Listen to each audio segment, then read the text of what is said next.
Hello and welcome to my CCR. Whilst doing my production, I had to think creatively for how I wanted to show my film.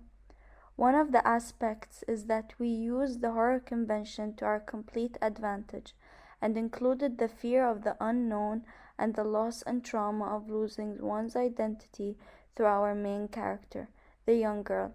Her name is unknown as she symbolizes the many stories that go unheard of and dismissed, the simple fear and terror of one's past that goes unacknowledged in our modern day society.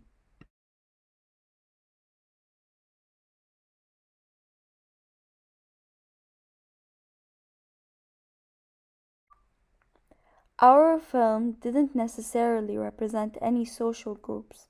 However, it does illustrate issues that were and still present in past decades. It showcased the corruption of cult organizations and how that influences victims' future through flashbacks and episodes.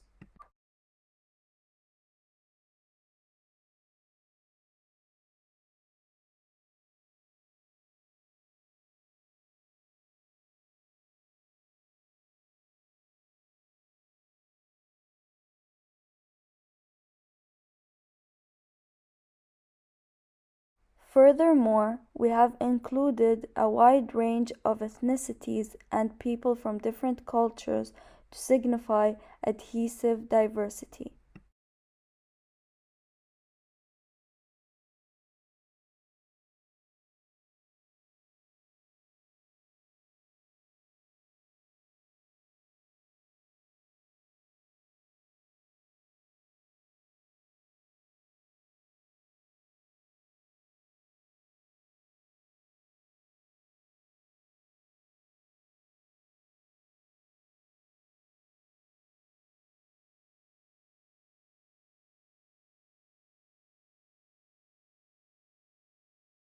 Moreover, we witness the wide range of age groups, similarly implying variety.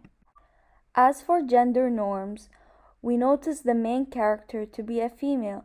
This is due to the fact that humans, and especially women in modern day society, have to be subjected or forced upon a certain standard that is considered desirable.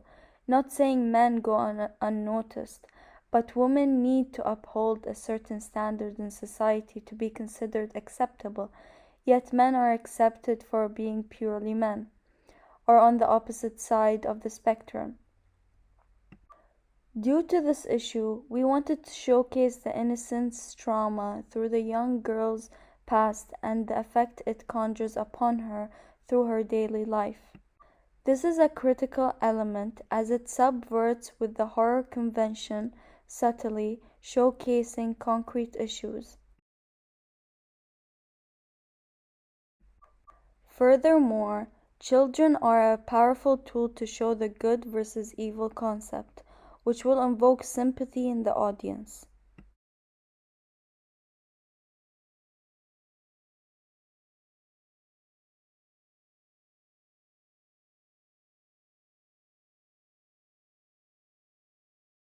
As far as technical aspects go, we included mise-en-scene, cinematography, sound, and editing to benefit and challenge the horror convention. Firstly, the mise-en-scene aspect introduces the symbolism of the necklace worn by the young lady, implying the innocence and emblem of purity and perfected nature. This contrasts amazingly with the symbolism of the pentagram in the flashback. We notice the significance of this pentagram as it originally was used as a Christian symbol. It stood for the 5 wounds that Jesus Christ received during his crucifixion. In the past, the pentagram was commonly seen as a symbol for good and protection against evil. However, using this holy symbol in a vile and vulgar way through things that are considered impure and unholy, for example, blood sacrifice, hair, nails, and foul cult language. It almost acts like a reverse cyclopedia, therefore turning all good into evil. Additionally, horror genres usually require heavy prosthetic makeup. We challenge the horror genre convention by only using white colors. To make the character's face seem pale and exhausted, we furthermore used red and brown coloring to emphasize her under eye bags to give a tired look. Furthermore, we heavily relied on the film's cinematography to showcase the horror convention in a fearful yet sophisticated way, through the general composition of the scene.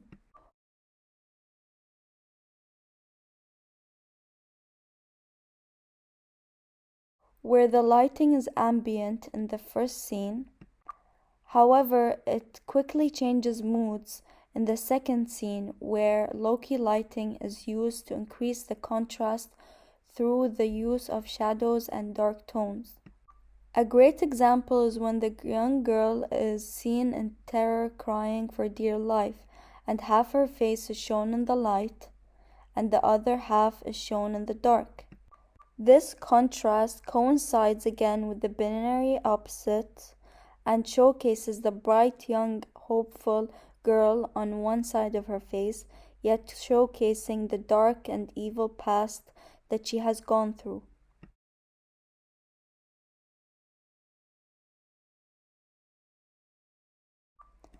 However, the film's sounds are all non-diegetic except for the girl's dialogue and screams. We wanted the young girl to be the center point of attention as it's her past trauma. However, the non-diegetic sound placed by nuclear metal from a database from a filmmaker's software, there is a clear atmosphere of horrible, gruesome terror with a sound effect of crows signifying the association of death, danger, and evil, and complementing the young girl's cries and screams.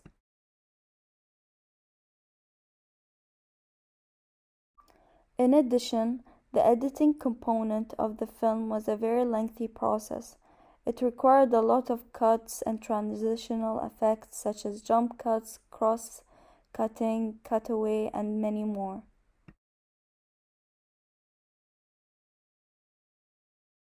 My target audience for my opening scene would be aimed at a specific, generic target audience.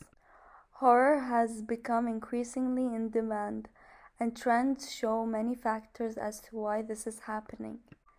It is within our human nature to have different personality traits. However, the ones that motivate one to watch a scary movie is the extra vision, which basically mean greater frequency of watching horror films equal finding horror films more enjoyable and frightful with others.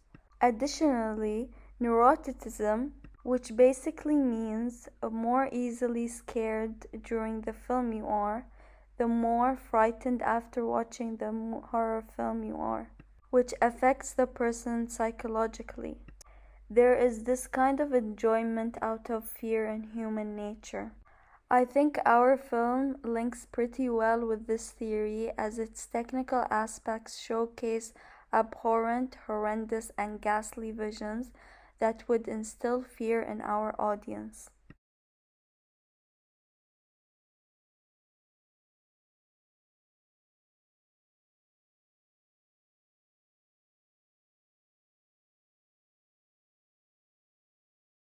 The demographic that we have chosen are ages 15 to 25, ranging from females to males with a mature mindset. The most common reason for this is that young adults and teenagers enjoy the thrill of getting scared.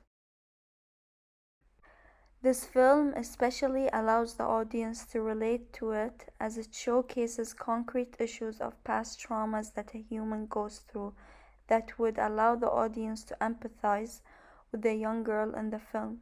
Many audiences seek that distraction and relief from unpleasant realities, especially by seeking entertainment or engaging in fantasies. However, our film is heavily based on actual reality. Therefore, it is not a form of escapism.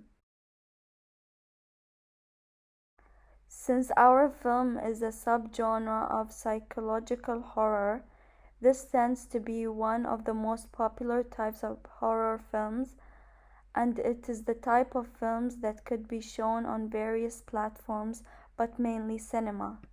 I believe this would be a big hit on online streaming websites such as Netflix and Amazon Prime. Additionally, video on demand is becoming highly demanded and influential. This is a good source of recognition and word of mouth.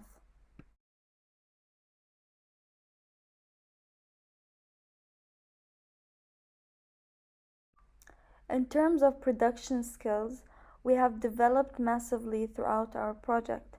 We always understood the basics of media production, but have never applied it to real life situations. So this experience was a massive growth factor, as it taught my fellow group members and me to apply our knowledge of angles shot, depth of field, camera adjustment, leveling of the camera, the source of light, external mic, and editing to our final product. The first shot is an over-the-shoulder shot showcasing the girl wearing the necklace. The shot is most commonly used to present conversational back and forth between two subjects. However, we see the young girl alone. This would show a personality split as it showcases the two sides of the young girl.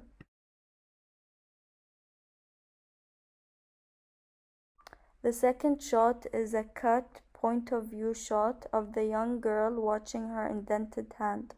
This signifies the subject's point of view and helps the narrative go forward in the next scene. The third shot is an eye-level shot from the right side metal pole. This is considered to be emotionally neutral and is best used for the effect of making the subject seem vulnerable, weak, or frightened.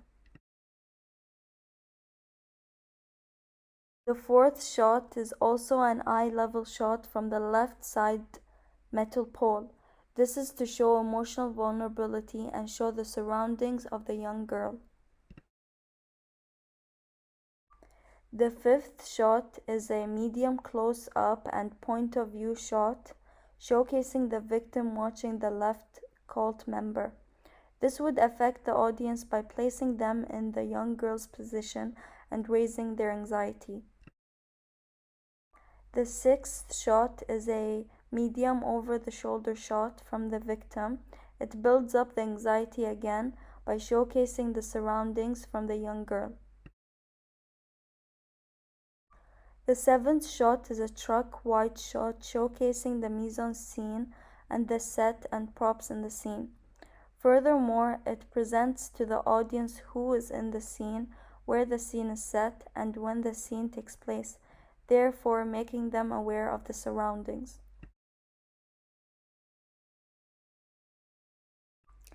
The eighth shot is a medium long over-the-shoulder shot, highlighting the background from over-the-shoulder shot, but still stays in the character's social proximity or the scene.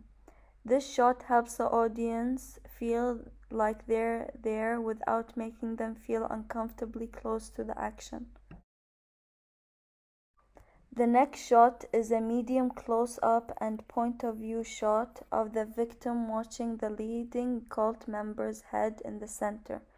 This would again affect the audience by placing them in the young girl's position and raising their anxiety even more. The 10th shot is a medium close-up shot showcasing the victim alone for the first time. This is a critical shot as the victim's face is a vital asset of her internal fear reflected on her face.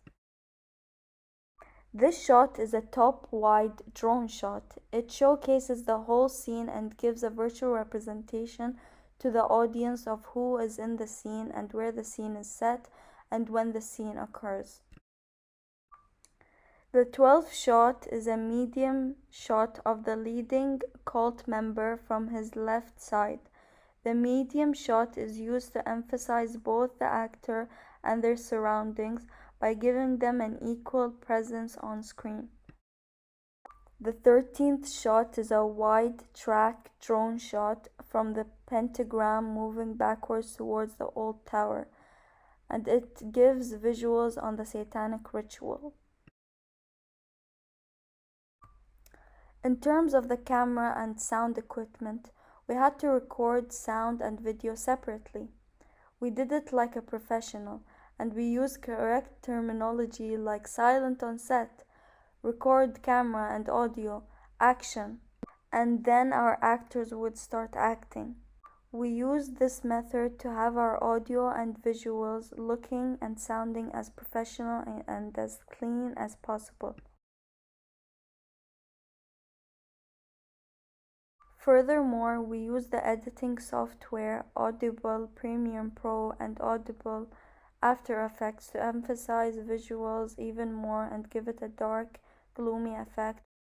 However, things weren't as smooth sailing as we thought it was going to be.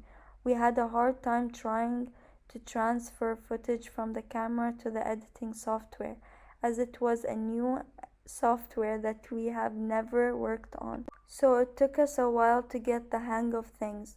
We transferred the footage through a memory card inserted in the computer to download all the footage. We had to match up the sound to the video through this process, which was quite a process. It was hard at first, but we got the hang of it and started working through it.